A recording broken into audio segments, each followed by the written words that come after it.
Bir dəqiqə siz olar. Mənə Dodo mebel salonu lazımdır. Tanıyırsınız, Babək prospektində yerləşir. Bəli. Mənə kömək edə bilərsiniz? Bəli. Buyurun.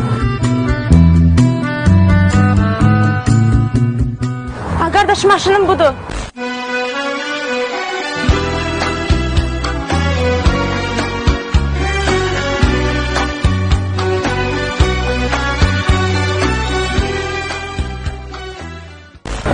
Qardaş, bir dəqiqə siz olar. Salam əleykum. Mənə Dodo mebel salonu lazımdır. Babək prospektində yerləşir. Tanıyırsınız Babək prospektini? Mənə yardım edə bilərsiniz? Buyurun, gəlin maşınla, buyurun.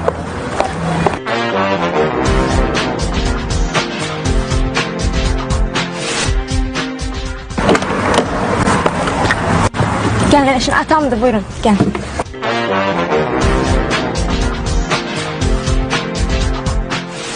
Dodo mebel salonunu tanıyırsınız, Babək prospektində yerləşir ünvanı. Mənə yardım edə bilərsiniz?